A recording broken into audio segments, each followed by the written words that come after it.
Senhor, meu Deus, meu Pai, Teu Filho tem estado aqui, Senhor, nessas segundas-feiras, sendo porta-voz, ó Deus, da Tua vontade para a nossa vida, nos dando direção, Senhor, aplicando, Senhor, uma injeção de vida, de ânimo, Senhor, trazendo paz e esperança. E eu tenho a certeza que nessa noite não é diferente, porque temos ouvido a Tua voz nesse lugar. Ó Pai, em nome de Jesus Cristo, eu te peço que nesse momento Tu venha cercar este lugar com uma muralha de fogo, mesmo aquele que não acredita naquilo que a gente não vê, mas eu acredito que Tu estás nos envolvendo nessa hora, e Tu vai repreendendo agora, no mundo espiritual, toda dor, toda agitação, toda falta de atenção agora, cada mente agora, que possa estar voltada e direcionada para aquilo que Tu vai, Senhor, falar aos nossos ouvidos. Pai, na emissão do porta-voz dessa noite, a recepção que somos nós que ouvimos a Tua palavra, que não haja interferência, que não haja bloqueio. Vem agora colocar por terra, Deus, toda a armadilha preparada, ó Deus, para que Teu Filho não tenha atenção, e em nome de Jesus, nos dá da Tua graça, em nome de Jesus, amém.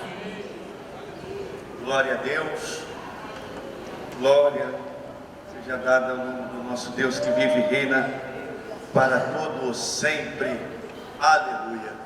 Quero saudar a amada igreja com a paz do Senhor, amém?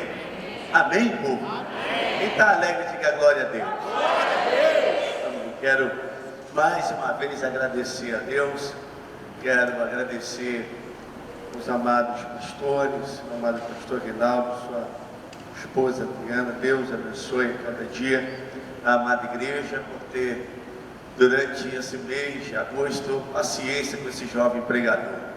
Confesso aos amados irmãos que cada segunda-feira para mim é uma surpresa, que Deus sempre fala conosco de maneira tão tremenda, tão peculiar. Temos recebido muito de Deus aqui, e creio que nessa noite não será diferente. Deus mais uma vez irá falar aos nossos corações. Amém, meus amados irmãos? Lá nas vossas Bíblias, no Evangelho de Marcos, capítulo de número 5, a palavra é bastante conhecida, porém creio que não haverá dificuldade em nós compreendermos o que Deus quer conversar conosco. Enquanto você procura, deixa eu apresentar você aqui. Deus tem abençoado, eu estou maravilhado com o que Deus tem feito, pois dentro de um mês, irmãos, nesse mês de agosto, depois que iniciei essa campanha, Deus tem dado uma virada aí na minha vida, no ministério, e tem me abençoado poderosamente. Amém. Quero agradecer a Deus por isso que Ele tem feito, e creio que Deus irá continuar realizando coisas maiores ainda. Agradecer ao nosso amado amigo Dom Alberto. Deus continue te abençoando, ele está ali na direção da câmera. Deus continue te abençoando poderosamente, pois através dele também tem acontecido o que Deus tem prometido à minha pessoa. Por isso eu quero apresentar a vocês aqui, rapidamente, as mensagens que nós ministramos aqui durante esse mês. A primeira mensagem é Unidos até o Fim, foi a primeira segunda-feira. Ministramos aqui sobre a mulher viúva que defendeu a sua família e seus 2 filhos para que o credor não os levasse, e ali viveu o milagre de Deus. Unidos até o Fim é a primeira mensagem. A segunda mensagem foi na segunda semana, quem é esse circunciso? Como Deus falou conosco naquela semana sobre Davi e Golias. A terceira mensagem foi da semana passada, isso aqui está fresquinho, irmão. No campo de trigo, joio não fica. Foi quando nós ministramos, isso foi tremendo aqui. Deus falou poderosamente conosco aqui.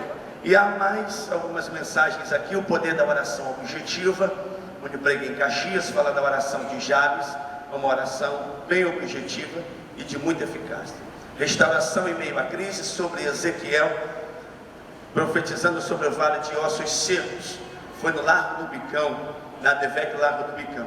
E atitudes que mudam uma história, também uma mensagem muito tremenda que fala sobre um leproso que conseguiu alcançar o milagre através da sua atitude, amém? E o outro material, que é o carro-chefe, a cocada, vocês já conhecem, está lá embaixo, amém, meus amados?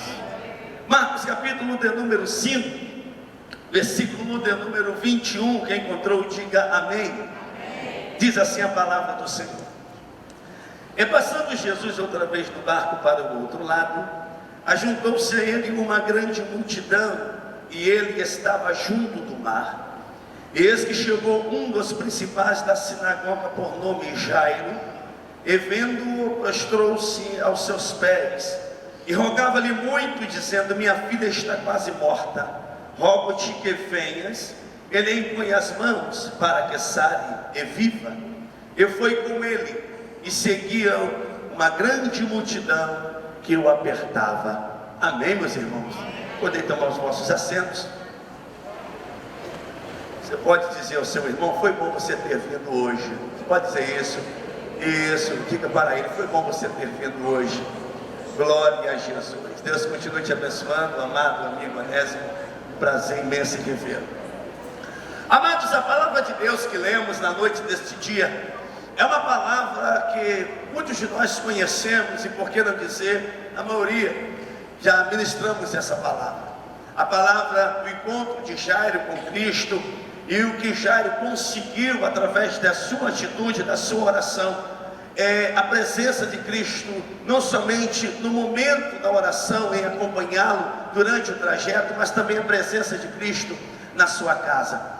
Por si só a mensagem já é bem clara, e todo aquele que lê essa passagem bíblica compreende perfeitamente o que Jairo precisava e o que Cristo fez pela vida daquele homem. Mas mesmo assim, eu e você, conhecendo um pouco dessa palavra, dessa história, creio que Deus terá algumas coisas aqui para conversar comigo e contigo. Você acredita nisso? Diga amém. Muito bem. A palavra que lemos conta-nos mais uma vez um dos feitos de Cristo. Gosto muito de falar sobre Jesus. Jesus havia dado início a uma viagem, e essa viagem foi de suma importância. E que viagem foi essa? Ele sai junto com seus discípulos e vão em direção a Gadara. Quando ele chega em Gadara, sabemos perfeitamente o que houve ali. Jesus foi usadíssimo para fazer com que uma vida que estava tremendamente endemoniada, e por que não dizer totalmente possessa por demônios, Jesus foi um instrumento para aquela vida, fazendo com que aquele rapaz fosse liberto de toda a opressão, de toda a depressão, de toda a possessão, e vivesse uma nova história e retornasse ao seio familiar. Se você não percebeu isso, é um versículo bem claro. Na última parte da história do ex-endemoniado de Gadara, Jesus diz para ele assim: volte para a sua casa, volte para os seus familiares. Então Jesus faz com que aquele rapaz venha voltar para o seio familiar, e ali Jesus restaura a alegria daquela casa, a alegria daquela família.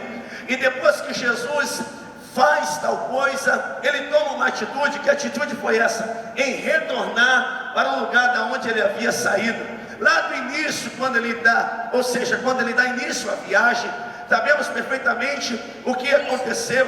A Bíblia é bem clara e diz que uma grande tempestade se levantou, e Jesus calou ali o vento, aquietou o mar, e depois de tal coisa ele chegou em Gadara. Agora Jesus tinha que voltar para o mesmo lugar aonde ele havia passado com seus discípulos e feito um milagre tremendo durante aquela viagem. Só que quando eles retornam, o problema não havia se levantado, ou seja, não houve uma outra tempestade, não houve vento, não houve mais nada disso. Eles voltaram tranquilamente, e Jesus chega até o ponto de partida da onde ele havia saído. E quando Jesus chega em terra, na beira-mar, algo tremendo acontece.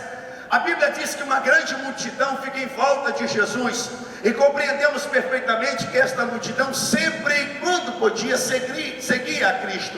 E essa multidão, na maioria das vezes, não conseguia, às vezes, atravessar um local para o outro para seguir a Jesus. Alguns iam, outros ficavam. Compreendemos também que uma parte boa desta multidão não conseguiu acompanhar Jesus até Gadara. E por que não dizer que toda a multidão não conseguiu atravessar o mar e ir até Gadara. Mas uma coisa é bem certa, eu tenho que te dizer isso: eles continuaram no lugar aonde eles estavam, onde Jesus havia saído.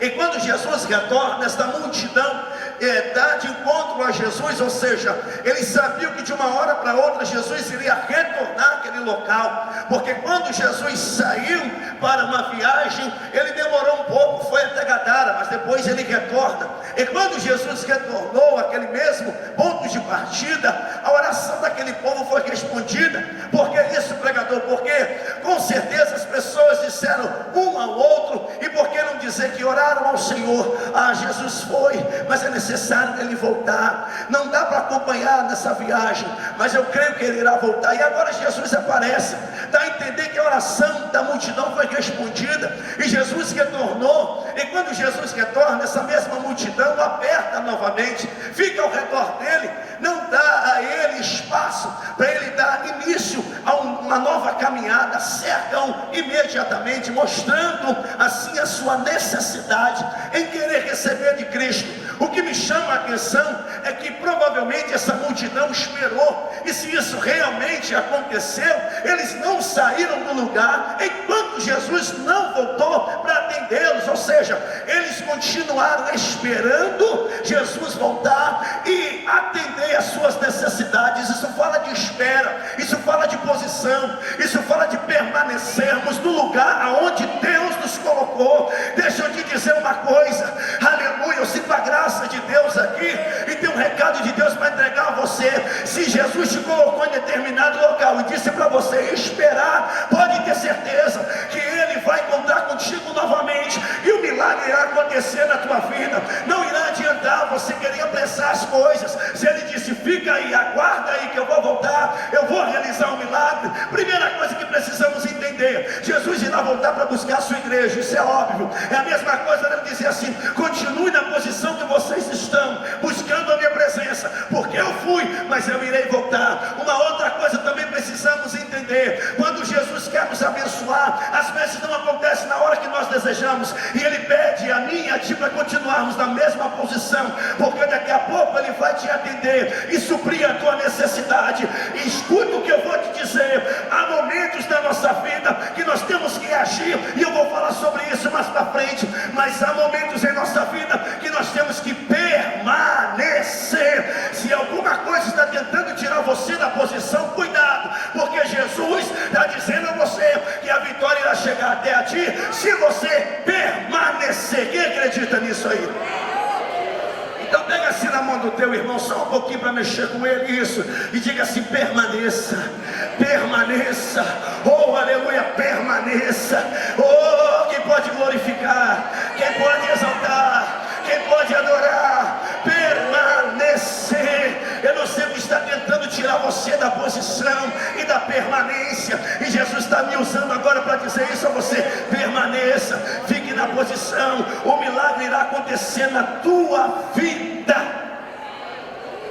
Vamos mais um pouco. Então Jesus, quando retorna, essa multidão aperta. Enquanto isso está acontecendo, algo tremendo também vem acontecendo na vida de Jairo. Jairo, para dar a você aqui um pano de fundo muito rápido, Jairo era um dos principais da sinagoga, e tudo indica que era a sinagoga de Cafarnaum. Jairo agora estava enfrentando um problema na sua casa. E que problema era este? A sua filha, que tinha aproximadamente 12 anos de idade, ela estava enferma, e a filha enferma de Jairo fez com que Jairo tomasse uma atitude. E isso é bem interessante, porque Jairo tomar uma atitude parece algo simples, mas não era tão simples assim. Por quê?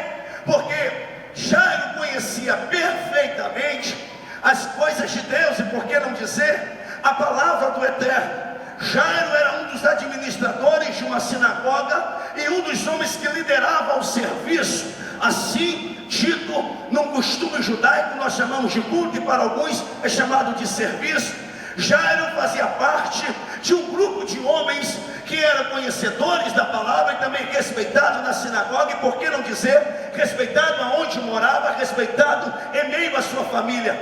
Jairo, para alguns, era um referencial de homem de Deus, homem que conhecia a Deus, homem íntegro. Para algumas pessoas, Jairo era o cabeça da sua casa, e isso realmente ele era. Jairo era um referencial, Jairo era um ponto de equilíbrio. Jairo, quem sabe, poderia ser para os mais jovens até uma inspiração em fazer com que algum jovem sentisse o desejo de um dia ser um dos principais da sinagoga. Tudo isso é possibilidade, porém algo tremendo aconteceu. A filha de Jairo ficou enferma, e quando a filha desse homem fica enferma, eu aprendo algo tremendo aqui.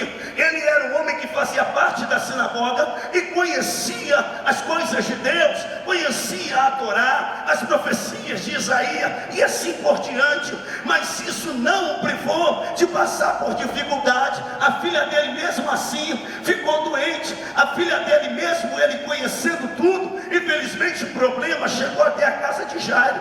E eu aprendo algo tremendo sobre esta situação, que eu e você mesmo, conhecendo a Deus, conhecendo a palavra do Eterno, isso não irá nos privar de passar por luta. Só tem uma diferença: a mesma palavra que nós conhecemos, ela tem poder de mudar a nossa história e fazer com que o milagre chegue à nossa vida, porque o deserto eles irão chegar, mas a palavra que nós conhecemos, ela dá a nós autoridade, poder e aleluia,